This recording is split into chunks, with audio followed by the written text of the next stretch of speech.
préoccupations en ayant pour seule priorité d'exiger du gouvernement la prise en charge effective des problèmes des Sénégalais. Voilà léegi Momar indi communiqué waa Pastef bi Adus jëlal waa Pastef ah jëlal waa Pastef. dinaa ko jéem a lire. Le groupe parlementaire PASTEF, les Patriotes, tient à informer l'opinion concernant la séance plénière du vendredi consacrée aux questions d'actualité au gouvernement. La séance convoquée procède à l'application des dispositions des articles 104 et 106 du règlement intérieur de l'Assemblée nationale qui permettent aux députés d'interroger le gouvernement sur tout sujet intéressant la vie nationale ou internationale dans un esprit de dialogue de clarification qui donne lieu à des réponses immédiates destinées à éclairer la représentation nationale et l'opinion publique. L'article 104 précise que pendant la session ordinaire unique, un jour au moins par trimestre est réservé aux questions d'actualité au gouvernement, un jour au moins par trimestre. La session ordinaire unique étant ouverte le 15 octobre 2026, la fixation d'une séance de questions d'actualité du 28 novembre est conforme à la périodicité fixée par le règlement intérieur.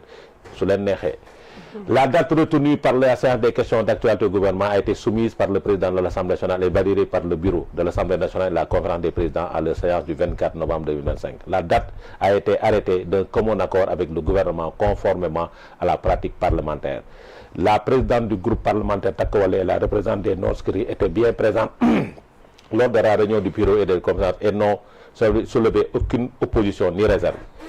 Conformément à l'article 77, alinéa 4 et 5 du règlement intérieur, les séances des questions d'actualité se font selon la procédure des débats organisés. La durée de la discussion en séance plénière est fixée par le temps de parole est réparti par les groupes et des non-inscrits. Le groupe majoritaire dispose de 10 orateurs sur 130, le groupe Takawalou de 2 orateurs sur 17 membres et les non-inscrits de 2 orateurs sur 18. Cette répartition a été faite dans l'esprit de favoriser l'expression de l'opposition sans tenir compte de manière stricte de leur faible poids numérique. Le groupe parlementaire. Enfin, il faut magnifier et encourager la volonté du débat de transparence du Premier ministre Ousmane Sonko et de ce gouvernement qui sera ce vendredi à son 4e passage à l'Assemblée nationale en moins d'1 an. Déclaration de politique générale du 27 décembre 2024, séance des questions d'explication du 19 avril 2024 et du 14 avril 19 avril 2025. Nous avons 19 avril 2025 et du 19 avril 2024. 2025 encore, du 19 2025 et du 14 avril 2025. On se rappelle que durant les 2 ans d'existence de la 14e législature, une seule séance de questions d'actualité au gouvernement a été organisée. Ainsi, la décision de l'opposition intermittente, fugueuse et absentéiste de fuir le débat est une posture purement politicienne motivée par le manque d'arguments et de courage devant le Premier ministre et les membres du gouvernement. Visiblement, cette opposition préfère les salons de conférences de presse et les plateaux médiatiques aux exigences du travail parlementaire sérieux. L'Assemblée nationale est nullement fragilisée par la présence du Premier ministre. Elle est plutôt par la décision de certains députés de s'en écarter au moment où le pays attend de ses représentants un engagement accru. Refuser d'être présent au prétexte de préserver l'institution est en réalité se soustraire à ce qui l'a fait vivre, la quintessence, le débat.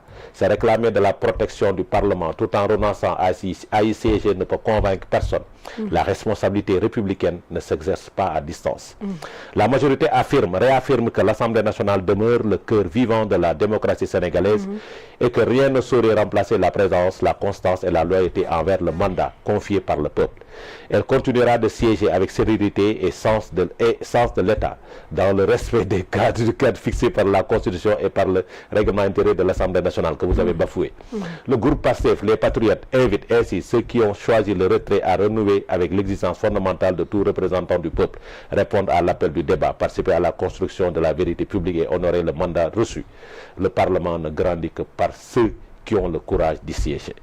Fait à Dakar le 27.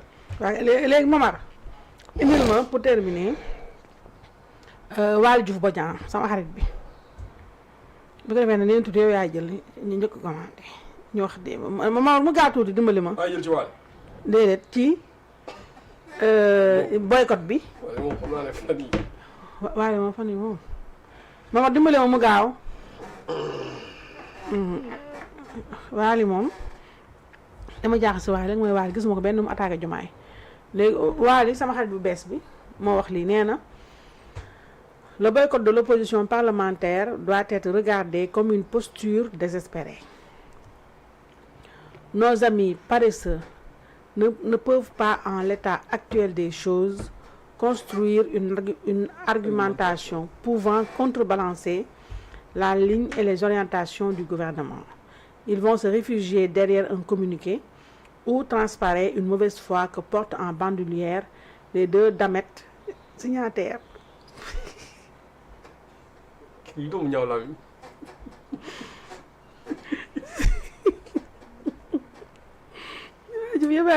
Les deux damettes.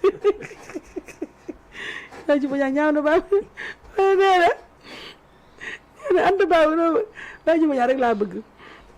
Nee na Anta Babacar quand elle ne lit pas nee na Anta Babacar quand elle ne lit pas est une catastrophe communicationnelle et insoluble ba te café nee na Soya Aïssata Tall, compte tenu de son passé récent et de son rôle de premier plan dans un régime sanguinaire, aurait dû avoir fort à faire avec la justice à minima. En lieu et place, elle plastronne, dissimule ses mains tachées de sang derrière ses grands boubous et s'érige en donneuse de leçons, contraire à ses propres convictions totalitaires. Momar yëgal, l'exercice de demain aura lieu dans le cadre défini par les textes fondamentaux de ce pays. Leneen tuuti. daf may jox raison Waly. waaw ñëwal. ci dama ko bindal barki démb. Oui. ba mu attaqué Bougane Gueye Dany. waaw ci attaque en dessous de la ceinture. Abbas Fall fii la wax waaye ma ñamal ni ko toon fii la na ma ñamal noir xaw ma lan. seen problème mooy. ma ne quand Bougane Gueye Dany parle ça dérange. Quand Waly Diouf répond c'est toujours par l'attaque personnelle. waaw c'est ça qui est. Un DG solide répond par des faits, pas par des colères de couloir. Le port mérite une capitaine, mais pas un chien de garde. C'est un problème Waly. Mais pourquoi moom toujours c'est des insultes, des attaques personnelles. Voilà, en dessous de la ceinture. Non mais Waly ku ko yar. Est-ce que du maamam. Quand même. Mais xanaa booy saaga sax nga ay jigéen sax nga am orma ci ñoom. waaw ay jigéen par élégance. ay jigéen nga am orma ci ñoom quoi. xam nooy non mais quand même en tout cas daal. C'est triste. Non c'est très triste xaw ma nan la def bañ jox ko suñu port bi mais vraiment damay waaru daal. léegi ci boycott bi. léegi ci boycott bi xam nga ñun démb dañoo ñëw fii wax li ñuy wax ba pare. ba joxe suñu stratégie nag. Vraiment man dama ci. gaa yi ñëw këpp suñu yalwaan. waaw man dafa ma métti. waaye nag naa la xamal dara de. mais dafa naan ñëpp boycott. mais ñëpp a boycotté waaye nu mu tuddati xam nga ñoom seen biir dañuy xeex. waaw. Abdourahmane Diouf moom dana jël balle perdue moom. waaw c'est sûr. waaw Abdourahmane Diouf moom dana jël balle perdue bu demee. kooku moom. mais xam nga li ma jàngat ci affaire bi. oui. xam nga moi personnellement je suis contre toute forme de boycott. maa ngi yow yam man politique kii moom laa. waaw mais boo liree communiqué bi quand même tu comprends que